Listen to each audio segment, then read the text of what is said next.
I've been to several lectures here over the years, so I'm especially honored to be back in this capacity. I also took a figure drawing class here when I first moved to New York, and the model sat amidst a lot of colorful, suspended 2x4s and things, which felt really exciting. And as the early evening class kind of drew on and the light went dim, I understood we were meant to draw without any real consideration of the light and just focus more on conveying the model occupying a depth of space. And it felt really disorienting in an eye-opening way. And it made me realize how fundamental light was to my experience of seeing and drawing. So this is my studio in Cold Spring, New York, where I live with my husband and 2 children. The paintings on my wall were made from the model landscape in the foreground. It's a fictional place, but it could be a segment of the Hudson or some river where I grew up in Maine. After undergrad, I lived in New York City for 14 years, and then I attended grad school at the New York Academy of Art. And since so many of you are students, I thought I'd begin with the first painting I made after grad school over 2 decades ago. At the time, I lived in a high-rise apartment building in Brooklyn and wanted to relate the stories of people living in close proximity. And I wanted to make a visual manifestations of the things I might have overheard through the walls or the imagined lives of the people I was sharing the elevator with. And like most New Yorkers, I also really enjoyed looking at the floor plans of available apartments, so that architectural point of view was very familiar. And further contributing to my inspiration at the time was my love of short stories. They are like a peephole into another world, illuminating and magnifying a certain aspect of life and leaving us to wonder about the blurred periphery. They quickly immerse us in a place, someone's inner thoughts, and convey a depth of feeling with extreme economy. Some favorite authors then were John Cheever, Joyce Carol Oates, and Raymond Carver. Carver's Neighbor, about a couple who apartments sit and become increasingly obsessed, had a particular resonance at the time. And I've always preferred working from life as reference. It's much more fun for me to translate 3D to 2D through observation. So I used foam core walls and dollhouse furniture, but I had to invent the figures. So I took a lot of photos of friends from above and was always kind of on the lookout for balconies to do that. But then I began to feel really confined by the overhead view, so I made an actual dollhouse and wired it for lighting with a removable roof and walls to make a series depicting scenes of one family over time.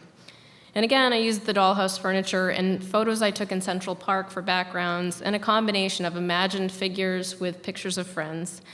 But I was really dissatisfied with the figures. They felt too soft and had a quality I found embarrassing somehow. I really missed the anonymity of the overhead view. So it was really transformative to discover the world of HO scale for model railroading. It was 1/87th scale instead of 1/12th.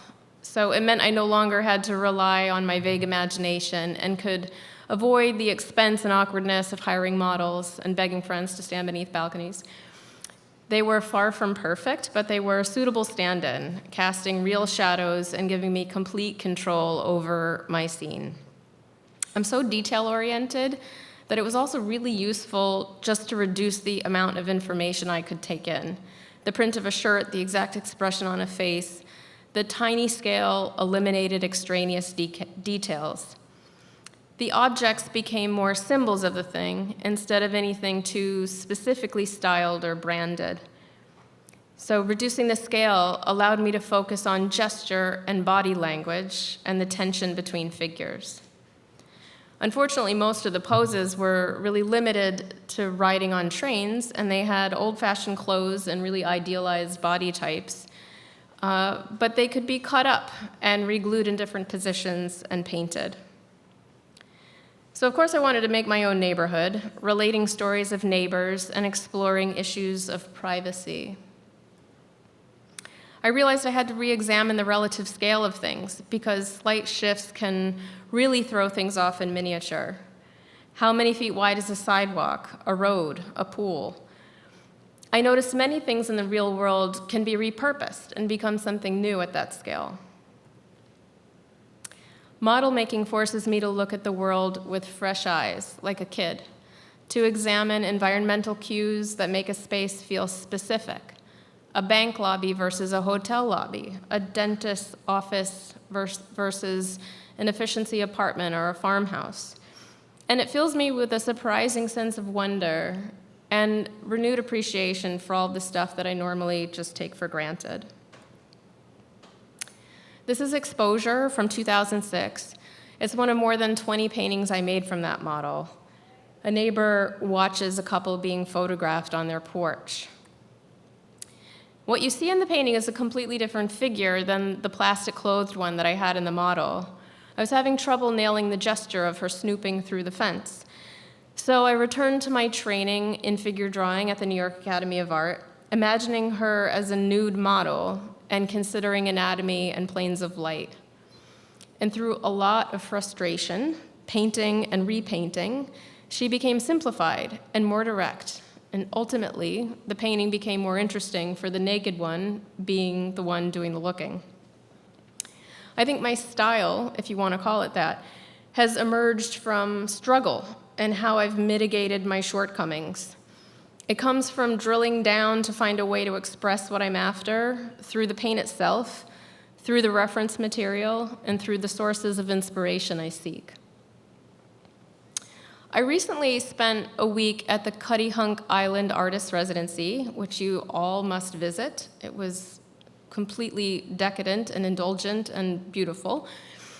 And I couldn't help but think of To the Lighthouse there, which is about a family on a summer vacation on an island. One of Virginia Woolf's protagonists is Lily Briscoe, an artist whose observations and artistic struggles are expressed throughout the novel. In fact, she's said to express the inner voice of Virginia Woolf herself. She nails the experience of the observational painter when she says, "One wanted," she thought, dipping her brush deliberately, "to be on a level with ordinary experience, to feel simply, that's a chair, that's a table, and yet at the same time, it's a miracle, it's an ecstasy." This two-story cardboard house has been cut up and used and reused and only exists in fragments at this point. But here it is again, so I can use it for the dollhouse view as a tool for telling a specific story to relate indoor and outdoor scenes. In an upstairs bedroom, someone's hand is on a sick person's forehead as they lie in bed, while outside, someone hoses down a homemade ice rink. It's called cold compress. You can see only part of the model is covered in baking soda snow. I was interested in seasonal changes, but had to delay winter scenes until I knew I didn't want to make any more scenes without snow because it was impossible to get off. And here is leftovers from that same cardboard model. In my 20s, I did a lot of kayaking. I loved paddling slowly along the shore as a quiet observer. Waterfront property blurs the boundaries between the front yard and the backyard. Almost like visiting a human zoo, you get to witness people at ease in their natural habitat. It seemed like the perfect stage for fiction, so I created a 13-foot segment of model lakefront. And here you can see my setup to paint the model as a still life. This is called Into the Woods. I was really immersed in Hitchcock at the time, and I just loved how stylish and well-mannered all of his characters were, but always concealing a darkness and ruthless selfishness. I wanted to depict the feeling of passing by on a boat and witnessing something fleeting, so I used the raking light of magic hour to signal heightened alert that something must be noticed quickly before it disappears. And this is Trespassers from 2008. I painted little tinfoil vests for all the vigilantes. We were well into the second term of the Bush administration, and there was an eerie rallying of good old boys vibes in the air. And I really loved how the resin water mirrored all the scenes on the land in this series. This is a detail of bear hunt from about a decade later, after my first son was born.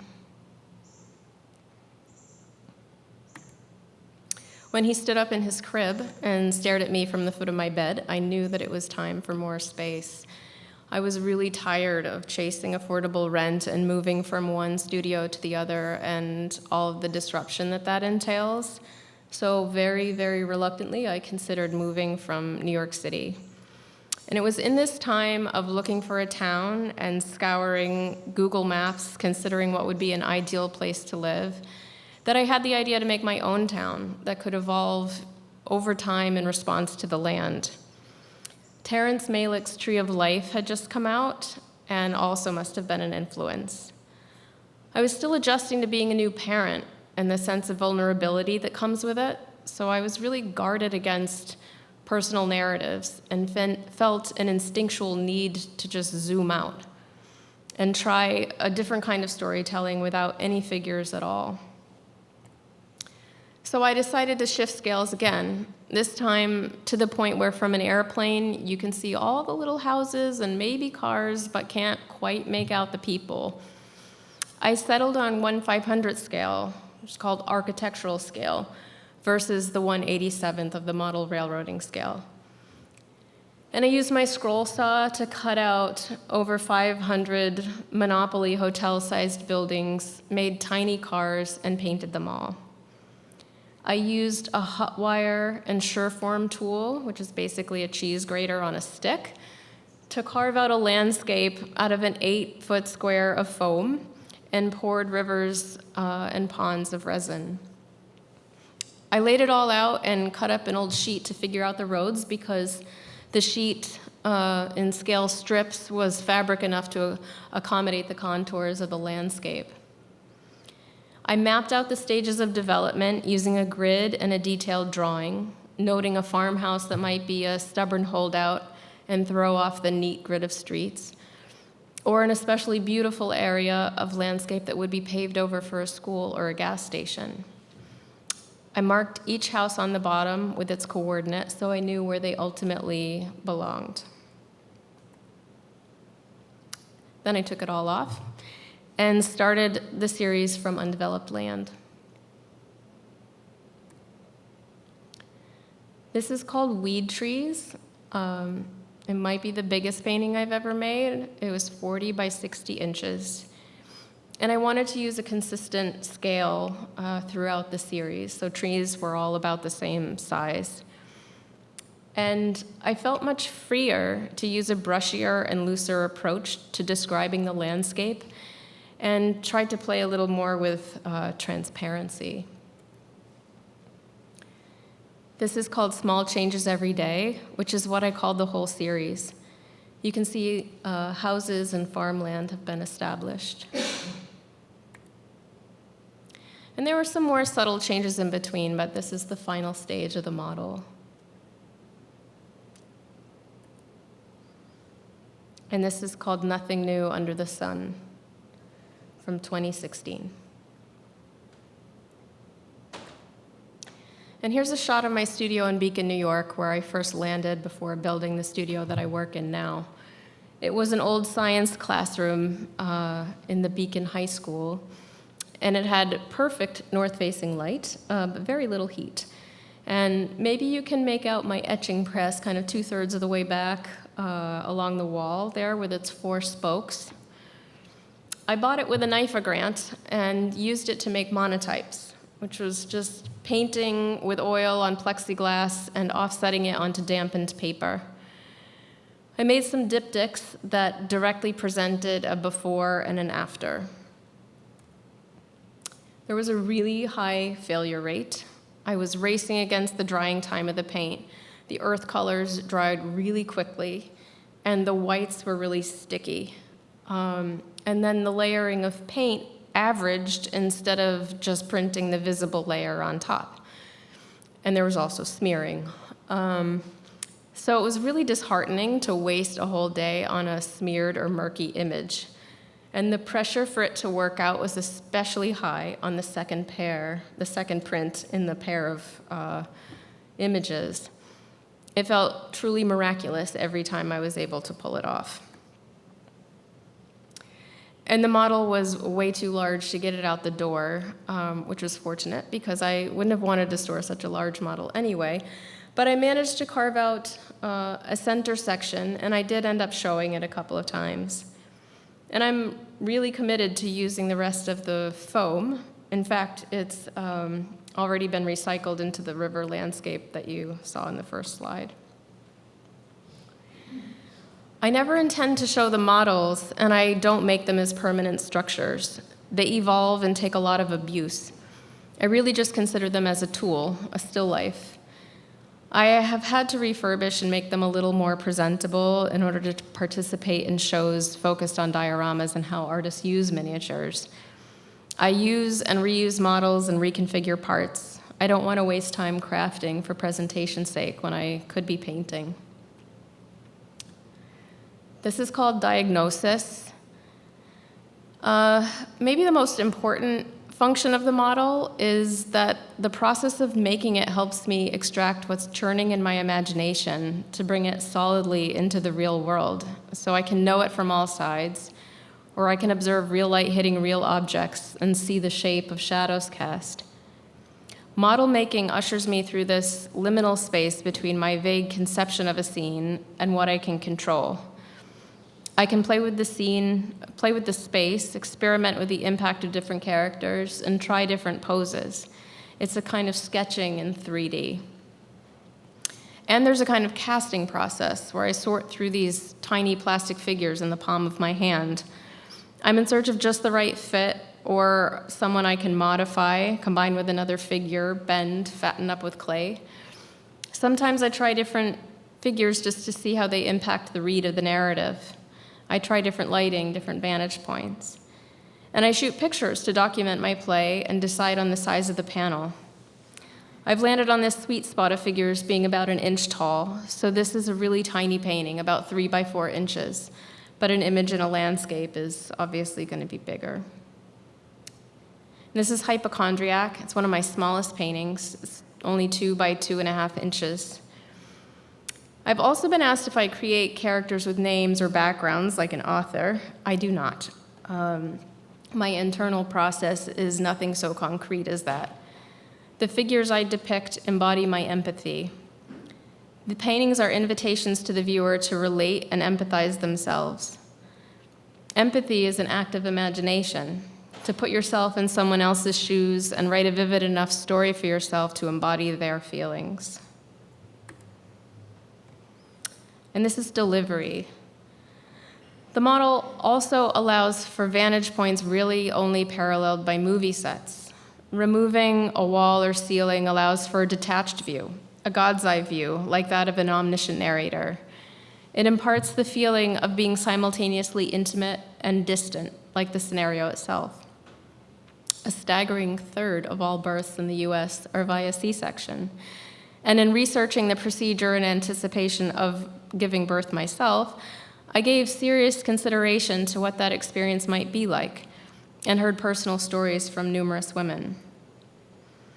I wanted to depict this much anticipated moment of extreme intensity and vulnerability with 2 lives at stake and a first breath being taken. The viewer must get very close to see the details of the clinical sterile space. The mother's body is exposed inside and out and physically disconnected. And this shows you the impact of the lighting. The temperature of the bulb I used to shine through the rectangular shapes cut through the cardboard mimics the fluorescent light and makes the space feel almost convincing. But without it, it's a little flat. And I've done a number of paintings exploring the complexity of challenges women face as roles shift. This is Pinup.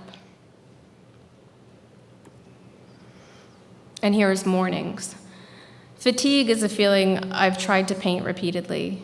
I can't speak to every mother's experience, of course, but I've yet to meet one who didn't find the job exhausting. In fact, it's impossible to become a mother without laboring, without sacrificing privacy, without surrendering some degree of peace of mind. We all know the joys, but we also know the drudgery and fall in line with relentless schedules. And like so many aspects of women's lives, I think it's underrepresented in art. I added some clay to bulk her up a bit, and I could just do this in the painting, of course, but it really helps me to fall in love with the model because it needs to sustain my attention for the month or so it takes me to make a painting. And this is called Motherhood Sometimes. I made this during the pandemic with 2 small children at home when time to paint was extremely hard to come by. And I took a little break and walked out into my garden and heard my older son yell, "Mom, Henry just ran into the studio." And I went rushing back in, and there he was in his sequined flip shirt, just clutching my painting to his chest, hugging it because he had recognized himself, and just smeared all of my work. And this is called Fashion Show.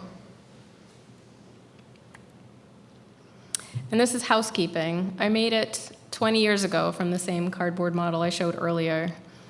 I've also made a number of paintings depicting the kind of mind-numbing tasks often relegated to women. And I highly recommend the short story collection, A Manual for Cleaning Women by Lucia Berlin. This is Insomniac from 2022. It's really fun to play with different colored lights to establish mood and time of day. I have various bulbs and studio windows facing different exposures, and sometimes it's not so much the color of the light, but the angle that can really bring an image to life. And lighting, for me, is the most fun and often has the strongest narrative impact. Here's another nocturne called Gardening at Night.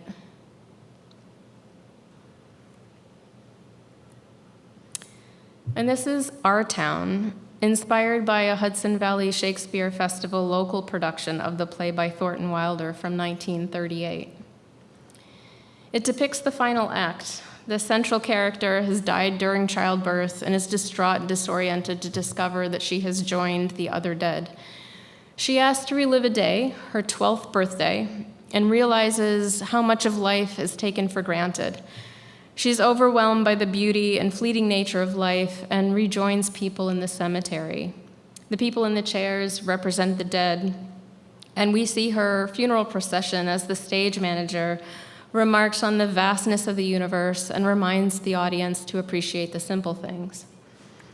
It's a quintessentially wholesome American play, which I've updated by adding armed guards at the tent posts. I often depict moments that feel as though something pivotal is about to happen, but this image captures the immediate aftermath when we all learn something momentous together. It's called Breaking News. And this is Bunker. It looks huge here, but it's only 3.5 inches square. And this is called Reapers. Made last year. I'm a big fan of Shirley Jackson. She's most famous for her dystopian short story, The Lottery. She was a real master of unease and suspense. In her stories, wasted potential is a common theme, as it is in Our Town, along with prejudice and casual cruelty. The threat of darkness looming, of being on the brink, resonates with me. A sense of time misspent, of paradise lost, of too good to be true. I've always been a worrier, and it strikes me that anxiety, too, is an act of imagination. Throughout my entire body of work, I've tried to convey a sense of disharmony, to pair things going well with the knowledge that things fall apart. This is called Gawker, and you can note that the ochre house in the foreground appears in the next slide here in Doghouse. And I hope that through repeated depictions of certain houses or figures, we have a sense of time passing, of overlapping lives and history piling up like a collection of short stories. You can see that same house in the blue tent there behind. After having children, I shifted towards a more modular approach to model making so that I could more loosely compose scenes and swap out different properties in the background, depending on how they served a composition or a particular story. I didn't have to commit to one big model, and I could more immediately connect the dots between feeling inspired to make a scene and actually painting it. This is swap made earlier this year. Also earlier this year, I read Olive Kittredge by Elizabeth Strout. It's set in Maine, where I grew up. And in an interview about it, she said, "Do I enjoy telling the secrets of old married couples? I adore telling the secrets of old married couples. A marriage is always a source of great drama for a fiction writer. It is in our most intimate relationships that we're truly revealed." And this is One by One. The title is borrowed from a Connie Converse song, which is a really spooky old recording. And I was also directly thinking of this color scheme in this painting by Edwin Dickinson. I have this taped up in my studio bathroom, and this is just a color printout, so it's not the best quality reproduced here. But every day I admire its tonality and the editing into shapes and how he handled the moonlight. And here are another couple of images that I have hanging up in my studio bathroom. On the left is In the Kitchen by Karen Mama Anderson from '95, the year I graduated high school. She shows with my gallery in Sweden, Magnus Karlsson, and I was so starstruck when I met her. I first admired her landscapes that seemed almost corroded by acid. But I love this child's gesture that we all know so well, captured with so little information, and the pinkness pooling in the feet.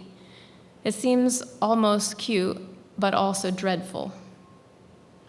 And the image on the right is by Fairfield Porter, who had a similar way of simplifying figures. I've painted a lot of dining room tables. They're kind of an obvious choice for setting up a still life, for painting a bowl of fruit or a vase of flowers. But it's also a meeting place, and is something we all engage with every day. I also look forward to reconnecting with my family there. We have arguments there. We leave messes behind there. And as in this painting, there's a lot to be learned by what mess is left behind. Plus, it's an absolute masterclass in ellipses, all those elegant little glasses and their shadows. But back to couples. This was made from the river model from the very first slide. And this is Dinner Guests, also made very recently.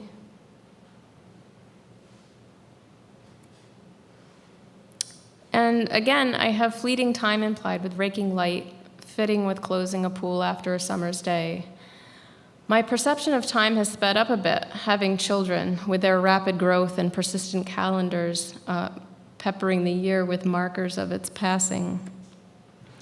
Friends let us use their pool while they were away on vacation. This property is based on theirs, but I never try to accurately recreate a place. Reality is just a jumping off point. It's much more fun to be loose and responsive to the model making process. There's a detail. And this is called Cool Kids. A sense of alienation and disconnection is another thread through my work. I'm especially interested in representing that perilous emotional space that must be crossed to truly reach another person, especially when that attempt is thwarted or fumbled somehow. I've made a lot of scenes of camping because it compresses living space and pares things down to essentials, and again becomes an ideal staging ground. I've used the same device of levitation here in my painting Weirdo to express that feeling of otherness and disconnection. These paintings are exceptions in a body of work otherwise very grounded in reality. Here's one more example of pushing the line on realism. Another artist in our town had her house flooded after an unusually dry summer, followed by some intense rain. The kind of extreme conditions we're all warned will occur more frequently with global warming. And what might have seemed like magic realism before the pandemic and orange skies might now be normalizing living with natural disasters in the face of climate change. I literally flooded the model with resin.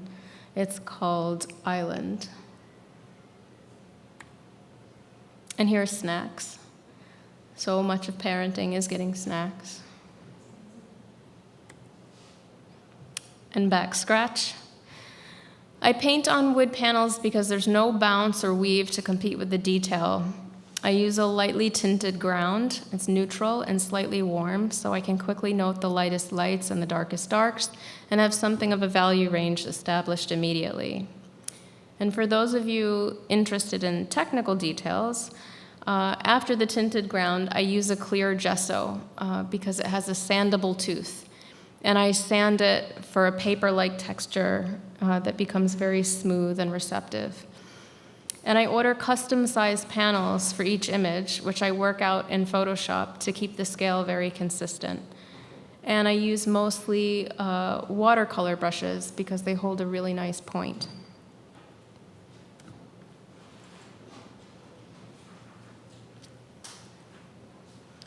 This is called Sick from last year. I find it's easy to lose focus, so I find it's critical to getting into a flow state to have as much paint laid out as possible, and I use a fairly consistent palette so I can just automatically grab paint. Because a flow state is really what I'm after, just total immersion with looking and mixing and painting in a sensitive, automatic lockstep where I just lose track of time. And it comes more quickly with practice, and some days are definitely better than others. And I've also learned that podcasts really prevent this kind of immersion, whereas music that I really love just helps me relax into it.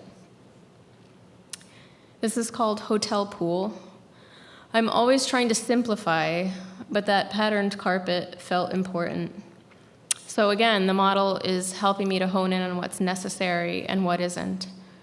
And the painting on the wall in the foreground is a clipping from a paper palette that I used to make the models, with just craft paint on it. I've had a lot of fun including abstract clips like this throughout my work. And this is Year-Long Day. It's been really important too, in order to sustain a life of creating images, to recognize the circumstances of when I'm most likely to get ideas and to nurture them. For me, it's looking at other art and reading, obviously, but it's also giving myself time to go to concerts and just lying in bed some mornings in a kind of twilight state, which as a mother isn't nearly as easy as it sounds. And I have learned the hard way that no matter how unforgettable an idea might seem, I really have to write it down. This painting was inspired by a scene I saw walking on the High Line of a mother feeding a baby clipped to a table. But I wanted a vast landscape to emphasize the sense of isolation that most new mothers experience at home during the long days of infancy. And I have her facing away from the baby, not even watching TV, but just zoned out and bored.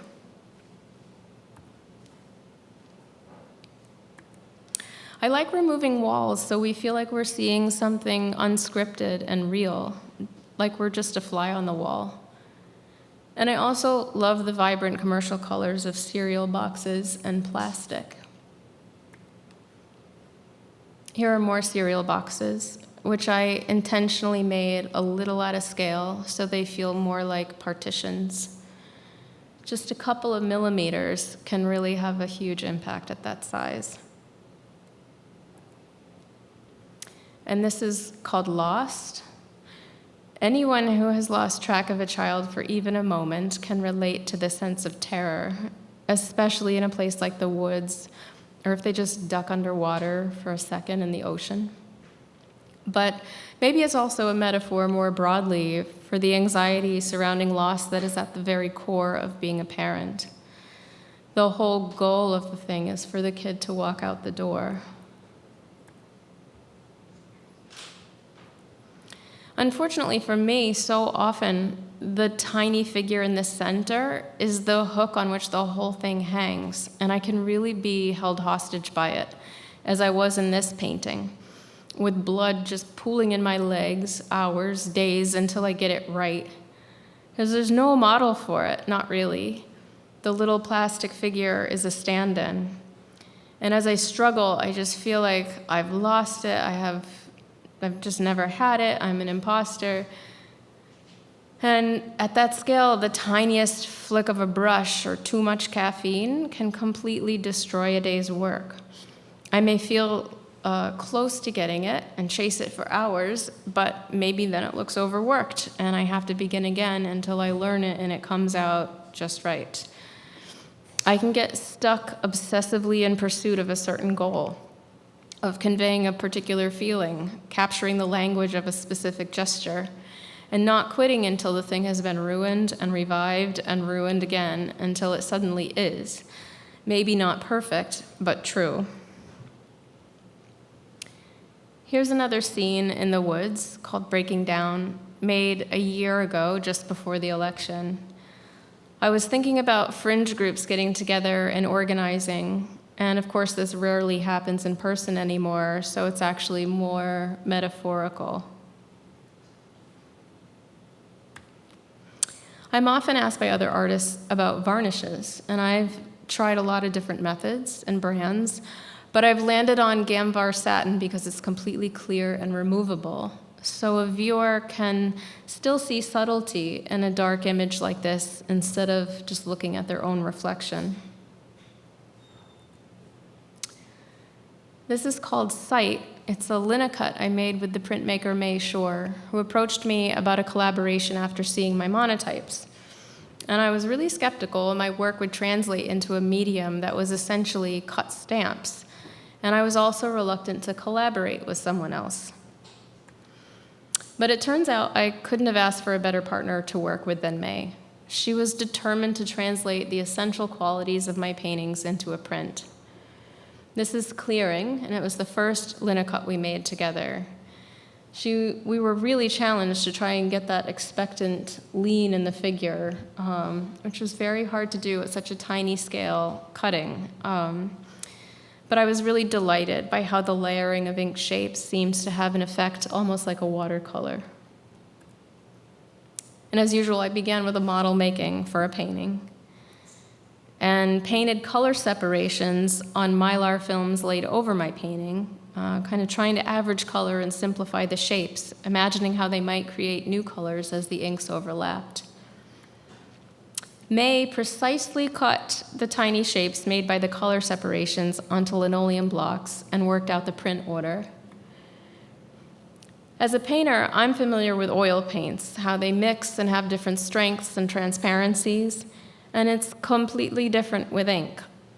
So hopes or assumptions I made about how inks would mix were surprising and often really frustrating, and I relied on May to adjust the colors accordingly.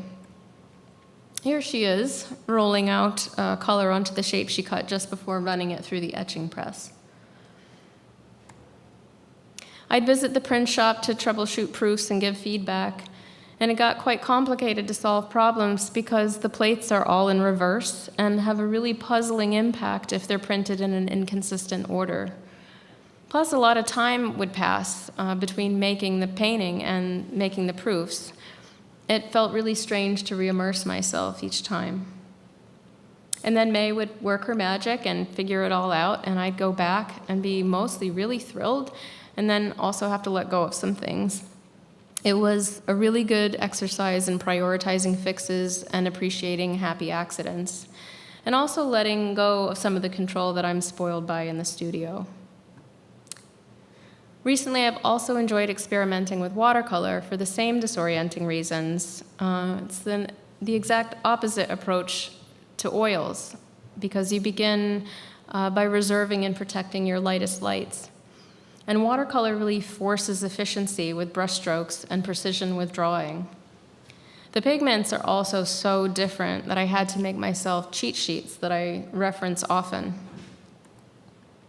I was feeling so much pressure to nail the drawing in one effortless go, which is not my strength, that I was really relieved to discover gouache as a backup plan.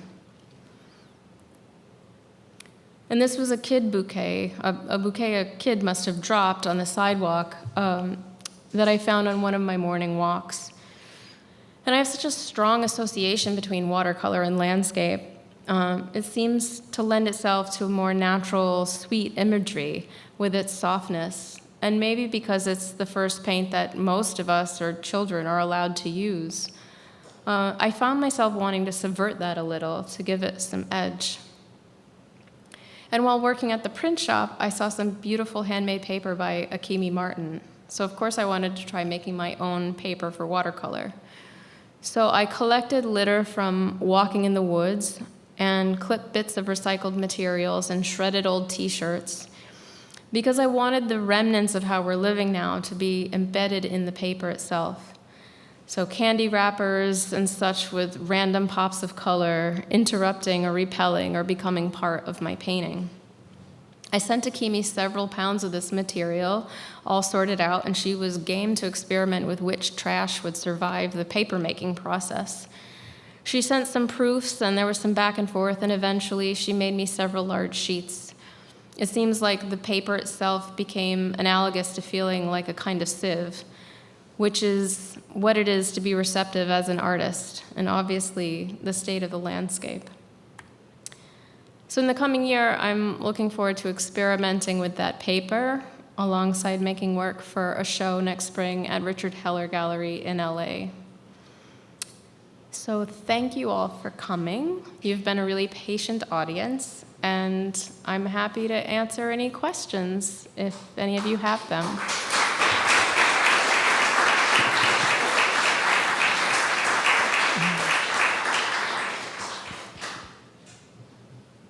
You just raise your hand if you have a question.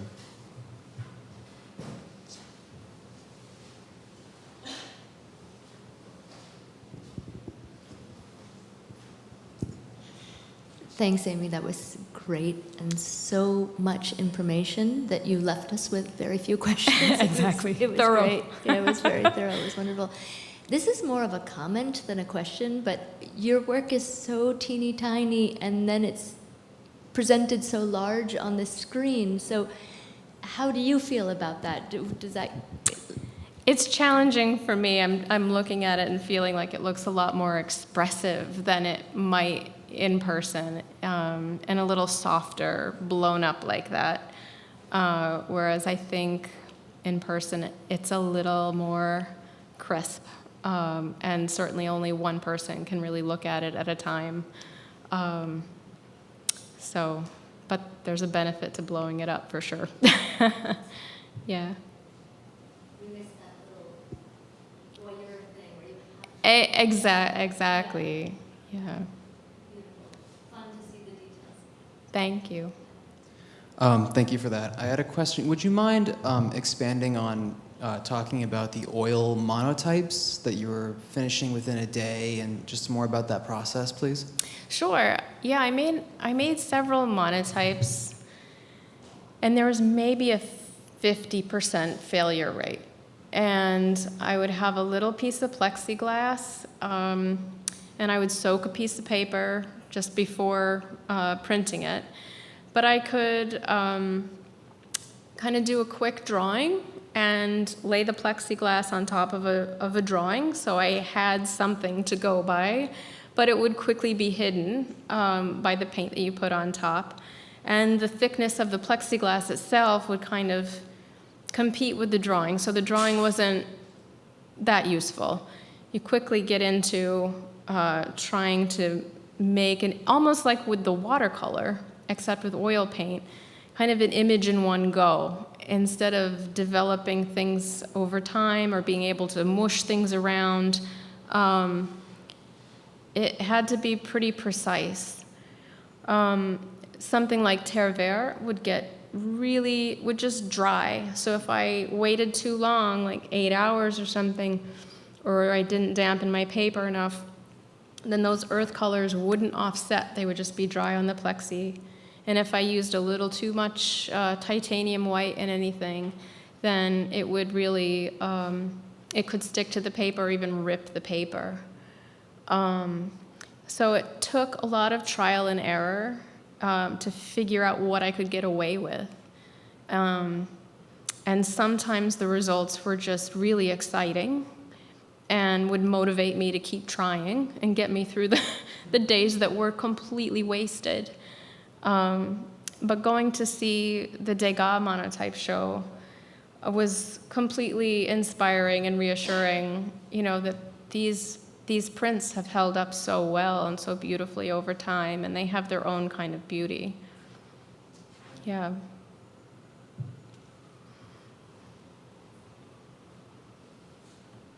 Hi. Hi. Thanks for the talk. It was nice. I've got a question about your process, before you start making the models. You talk about finding inspiration just through images you see, on the High Line, or conversations you've had in, places you've lived. Do you use a recorder? Do you write things down? Is it mostly from memory? And then in terms of sentimentality within the subject, is making the models a way of removing yourself from these memories? Yes, I would say that they're not so much my memories. They're not my memories. None of them are my memories. They're more my imagination, or I might be looking for a way to express something that I've experienced or observed to be true, or I might be reading and realize that I've been kind of lost in my own thoughts for several pages, and I'm thinking of an image that I want to make. It's really hard to nail down exactly what triggers inspiration, but sometimes I just get a pretty clear visual of a scene that just connects well emotionally. And I do think, translating it into a model does kind of put me at arm's length a bit, and puts the viewer at arm's length to reduce this sentimentality a bit, and to make it a little bit maybe more universal, maybe a little colder. Yeah.